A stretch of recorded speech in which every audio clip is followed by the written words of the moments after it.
마태복음 7장 1절 2절 말씀 함께 합독합니다. 마태복음 7장 1절 2절 말씀입니다. 비판을 받지 아니하려거든 비판하지 말라. 너희가 비판하는 그 비판으로 너희가 비판을 받을 것이요 너희가 헤아리는 그 헤아림으로 너희가 헤아림을 받을 것이니라. 아멘. 부메랑이라는 것이 있습니다. 동그란 원반이기도 하고 좀 날개 달린 모양도 있는데 하늘로 이렇게 휙 던지면은 빙글빙글 돌아서 다시 던진 사람에게 돌아오는 그러한 것을 부메랑이라고 하죠. 본래 부메랑은 오스트리아 원주민들이 사용하던 무기입니다.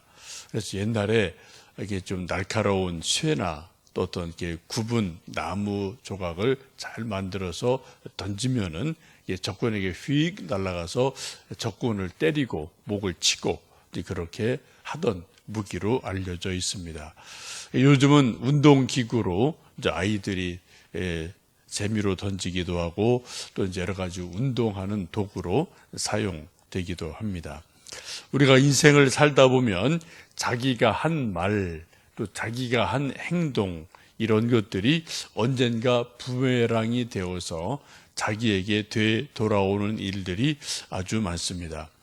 요즘 계속 이렇게 좀 언론에 오르내리는 한 정치인도 옛날에 신문에 또 이제 페이스북에 다른 사람을 강하게 비판했던 그런 글들이 부메랑이 되어서 자기에게 되돌아오고 아주 곤혹한 그런 사람이 있습니다. 그런데 인터넷에 요즘 이제 많은 자료들이 올라가 있어서 옛날에 한 말 이렇게 쭉 치면은 10년 전, 20년 전 한 말, 또 자기가 신문에 어떤 책에 썼던 것들이 그대로 다 돌아와서 그때는 이 말하고 이때는 이 말하고 이런 것들이 비판받는 일들이 종종 있게 되죠.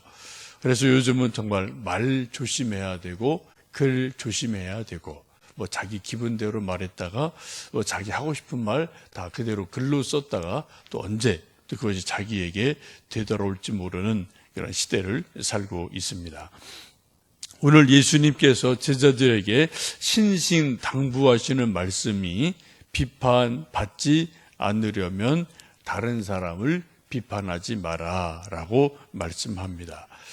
다른 사람에게 비판을 받을 그럴 마음이 있으면 다른 사람을 비판해도 된다. 그러나 다른 사람에게 비판받기 싫으면은 다른 사람 비판하지 마라 라고 말씀을 합니다. 이 비판이라는 단어는 크리네테 혹은 크리노라는 단어를 쓰는데 판단한다, 평가한다, 고소한다 그러한 뜻을 가지고 있습니다. 쉽게 말해서 어떤 한 사람을 자기 기준으로 맞아, 틀려, 좋아, 나빠라고 단정 짓지 마라라는 겁니다.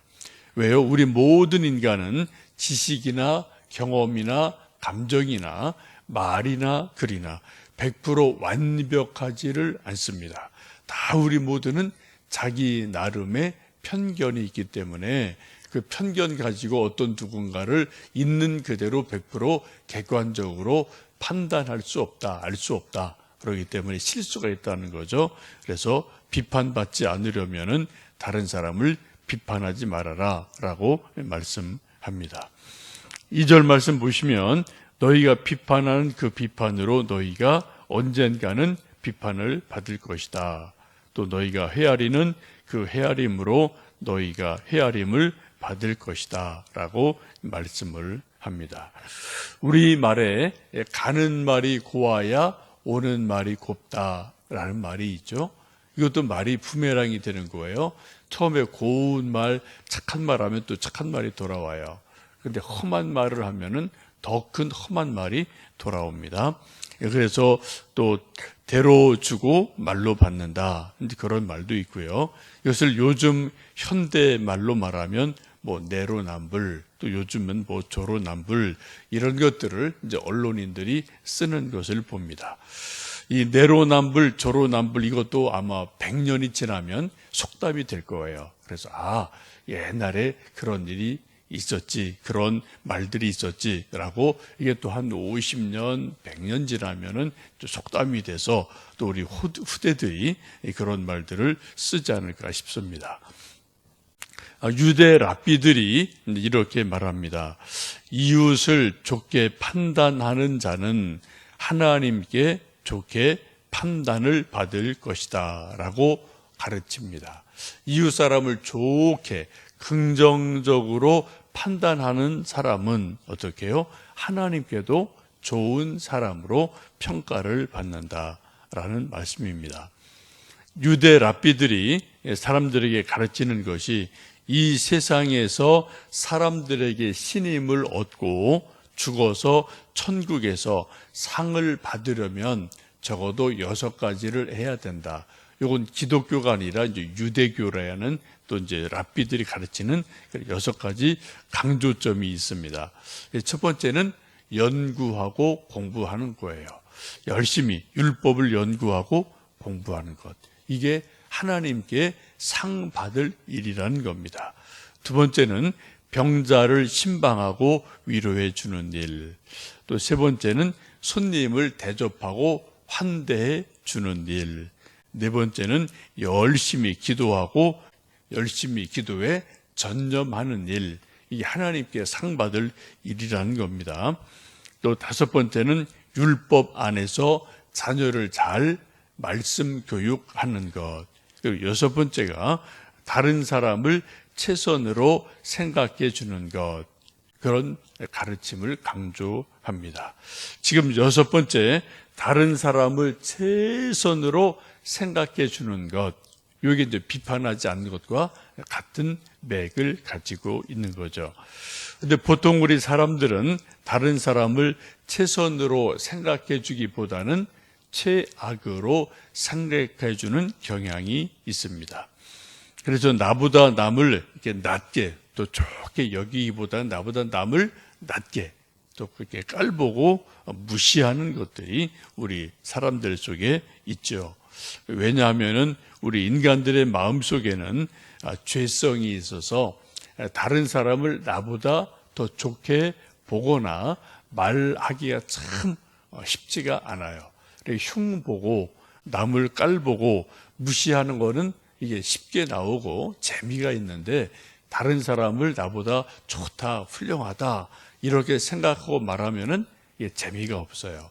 그래서 그런 말을 잘 사람들이 하지를 않습니다. 그 근본적인 이유는 우리 사람들의 마음속에 죄성이 있다. 그래서 타락한 죄성이 있기 때문에 사람들을 흉보고 욕하는 것이 더 쉽지 칭찬하는 것은 쉽지 않다라는 것입니다.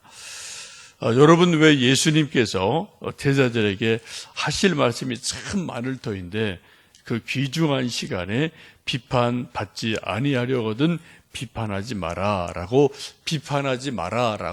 강조하시며 말씀을 하셨을까요? 그것은 좋은 인간관계를 우리가 맺으려면 가족이든 친구든 교회든 좋은 인간관계를 맺으려면은 함부로 다른 사람을 비판해서는 안 된다라는 것입니다. 그래서 다른 사람을 비판하면은 그 비판하는 그 말로 또 언젠가 자기가 부메랑이 돼서 되맞는다. 그리고 자기도 더 큰 어려움을 당한다. 이 비판은 양날의 칼이라는 거죠. 그래서 이쪽도 저쪽도 날선 그런 칼날이 있어서 비판은 반드시 남도 치지만 자기도 친다. 그러기 때문에 비판하지 말라라고 말씀을 합니다. 다른 사람을 비판하지 않는 것은 또 자기를 보호하는 것이 됩니다. 흔히 우리가 이제 비판과 분별은 조금 구분을 해야 될 것 같아요. 사람들에게 쭉 이렇게 이야기하고 만나보면은, 저 사람은 말을 저런 식으로 하는구나. 저 사람 스타일이 이렇구나. 또 저 사람 말버릇이 이렇구나. 그래서 이렇게 보이는 거가 있어요. 이런 걸 우리가 좀 잘 분별을 해야 돼요. 그래서 그런 상대방의 어떤 말하는 스타일이나 그분의 어떤 성향 이런 것들 알고 우리가 그분이 말할 때 또 이런저런 말할 때 우리가 스스로를 보호하기 위해서 조심하는 것은 참으로 필요한 줄로 압니다. 왜냐하면 이 세상에 참 이상한 사람도 많고 또 엉뚱한 사람도 많고 속이는 사람도 많기 때문에 상대방으로부터 내가 덜 상처받기 위해서 나를 보호하기 위해서 그 사람이 어떤 사람인가를 아는 것은 중요해요. 근데 이것을 계속 비판하는 것은 또 언젠가 또 그 비판 때문에 자기도 비판받을 수가 있게 됩니다. 우리가 비판하는 것과 권면하는 것은 비슷한데 다르죠. 비판은 막 남을 욕하는 겁니다. 흉보는 겁니다. 권면은 그 사람이 잘 되도록 사랑의 마음으로 정말 그 사람에게 좋은 말을 해주는 거예요. 일종의 어떤 곡식에 비료를 조금 주는 것처럼 이렇게 좀 이렇게 하면은 더 좋겠습니다. 진심을 담아서 사랑을 담아서 권면할 때가 종종 있습니다. 비판과 이 권면은 비슷하지만 결이 다르다. 근데 요즘 사람들이 권면을 잘 듣질 않기 때문에 또 이제 말하기도 참 어려운 면은 없지 않아 있기도 하죠. 오늘도 우리가 사람들 만나면서 서로 이야기하고 때로 누구를 흉보기도 하고 또 뭐 누구를 권면하기도 하고 이런 말을 할 터인데 우리가 말하며 생각하며 비판보다는 권면하고 세워주는 말을 하면 좋겠습니다. 우리가 주일마다 이제 공동 기도를 하는데 7가지 함께 기도를 하죠. 근데 6번째가 이런 겁니다.